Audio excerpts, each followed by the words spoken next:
You just found a message on your child's phone that made your stomach drop.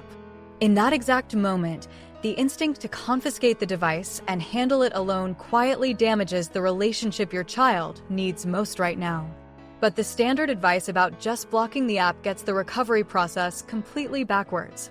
By the end of this, you will know exactly how to activate a specialized team of experts to handle the heavy lifting, making the process calmer and far more effective than you expected. Picture this. It is late at night. The house is finally quiet. You are just doing a routine check, or maybe your child left their tablet unlocked on the kitchen counter. You see a notification. You tap it, and suddenly, the air gets sucked right out of your lungs. It could be an inappropriate message from a stranger. It could be a threatening comment on a gaming chat. It could be something much darker that you do not even have the words to describe yet. Your brain instantly goes into overdrive. You want to fix it. You want to protect them. The most common reaction is to grab the device, turn it off, and march into their room to demand answers.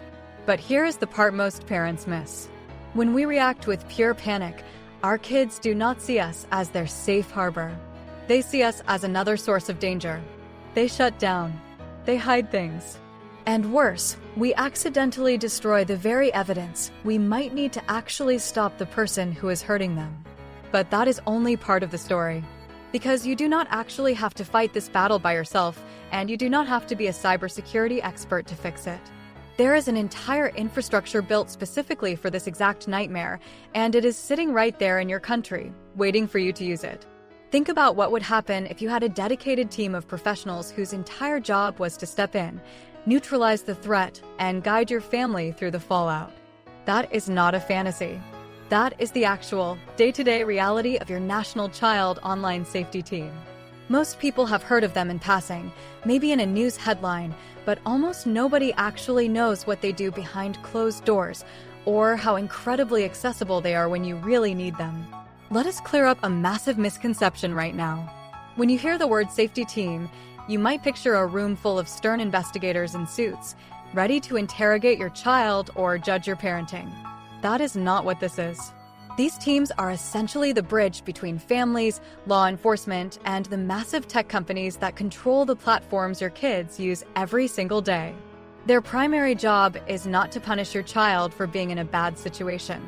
Their job is to dismantle the networks causing the harm and to give you a clear, actionable roadmap to get your family back on solid ground. Now here is where it gets interesting. These teams operate on a level of the internet that we, as regular parents, simply cannot reach. If your child is being targeted by a predatory account on a social media app, or if someone is trying to extort them in a multiplayer game, you cannot just email the tech company and get a helpful response. The platforms are massive, automated, and often ignore direct parent complaints.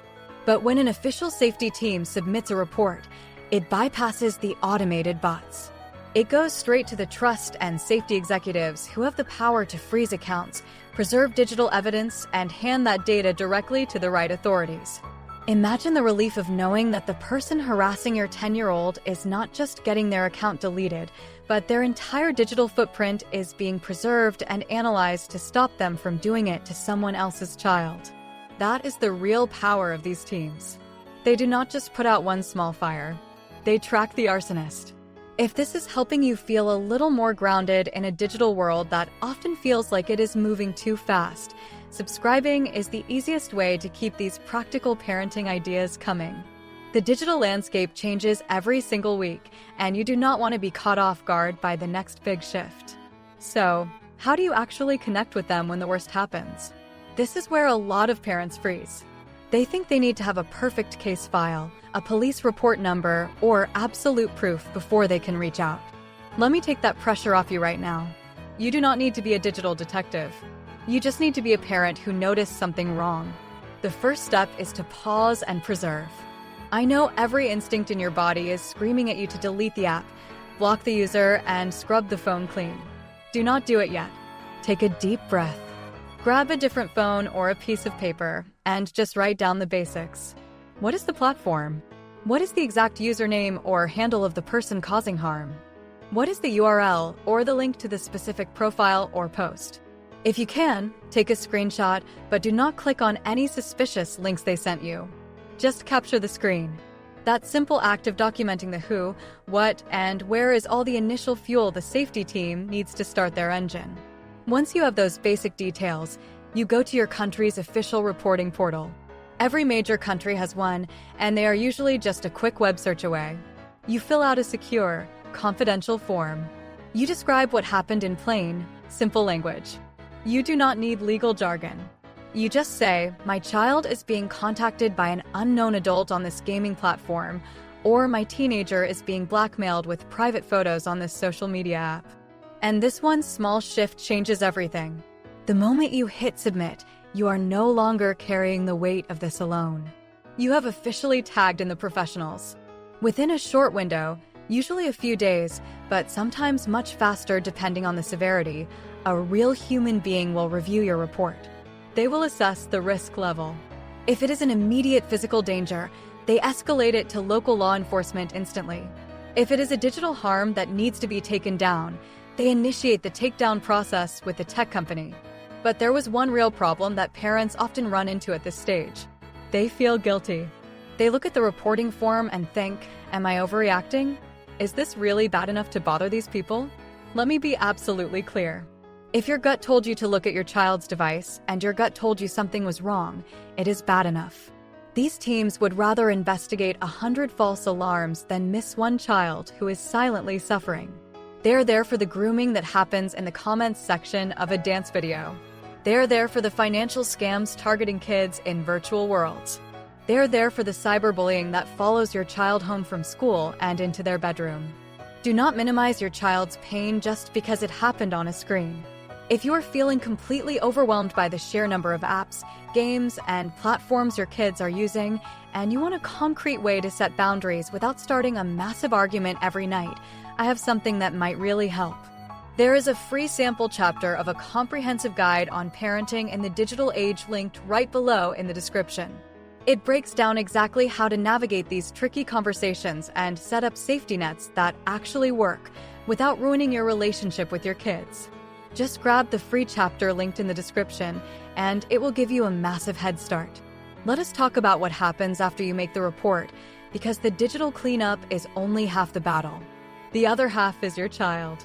This is the part that keeps parents awake at night. How do you tell them? How do you look them in the eye and explain that you reported it without making them feel like they are in trouble? Here's a script you can actually use. Sit down with them in a neutral, comfortable space. Not their bedroom, not the kitchen table where they eat. Maybe the couch, or even while you are driving somewhere, where eye contact is less intense. You start by taking the blame off them. You say, I saw something on your device that really worried me, and I need you to know that you are not in trouble. I know you did not ask for this to happen. Nobody deserves to be treated this way, and my only job right now is to keep you safe. Then you explain the action you took. You say, I have reached out to a specialized team of experts who deal with this exact problem every single day.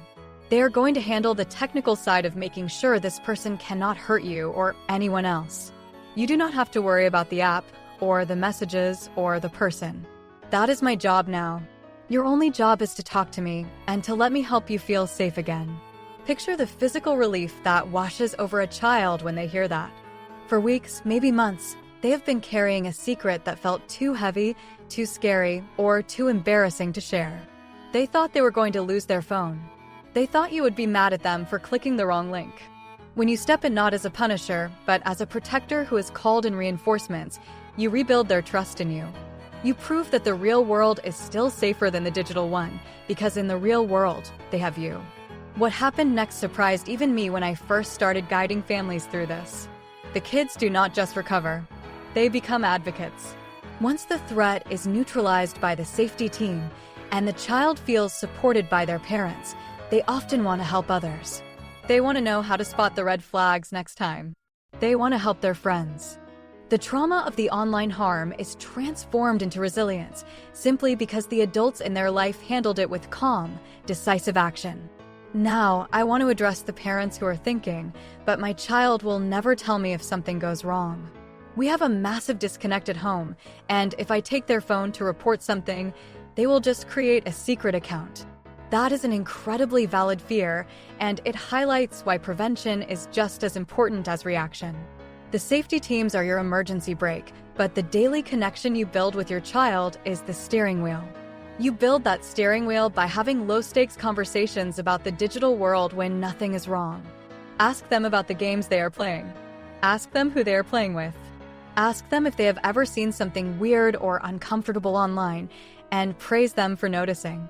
Make it a routine, boring part of your family culture to talk about digital life, just like you talk about their day at school or their sports practice. When the digital world is just a normal topic of conversation, the secrets lose their power. There is also a practical layer to this that a lot of families overlook. It is about the architecture of your home. If your child's bedroom door is closed and they have a tablet with no parental controls, you are relying entirely on their impulse control to keep them safe. And they are kids. Their impulse control is still under construction. Moving the charging station to the kitchen overnight is not a punishment. It is a boundary that says, I love you too much to let you navigate the darkest parts of the internet alone at 2 in the morning. It gives you the physical space to do those routine checks without it feeling like a spy mission. Let us circle back to the safety teams for a moment, because I want to make sure you understand the sheer scale of what they are fighting. They are not just dealing with individual bad actors. They are tracking international syndicates. They are working directly with the engineers at the biggest tech companies in the world to change how their algorithms work. When you submit a report, you are not just saving your child. You are feeding data into a global system that helps identify new grooming tactics, new extortion scams, and new ways that bad actors are trying to hide. You become a vital node in a massive network of protection. And yet, despite all this incredible work, the system still relies on us. It relies on parents being the eyes and ears on the ground. The tech companies cannot see into your living room. The safety teams cannot see the subtle changes in your child's mood when they put their phone down. Only you can see that. Only you can notice that they are suddenly quiet at dinner, or that they are flinching when a notification pops up. Your intuition is the most powerful surveillance tool in the world, and it is the exact trigger that gets these safety teams activated. So, if you take nothing else away from this, please take this. Do not let the fear of doing the wrong thing stop you from doing the right thing. If you see something that makes your stomach drop, trust that feeling. Document the basics.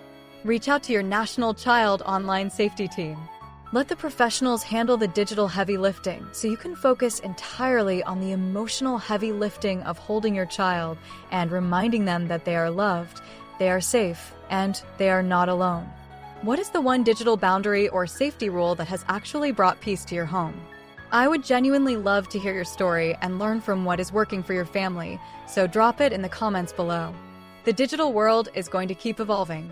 The apps will change, the games will update, and the platforms will find new ways to capture our kids' attention. But the core of keeping them safe has not changed in 1,000 years. It is about connection. It is about making sure that when the storm hits, they know exactly where to find shelter. And sometimes, that shelter is your open arms, and sometimes, it is the specialized team of experts standing right behind you, ready to help you hold the roof up.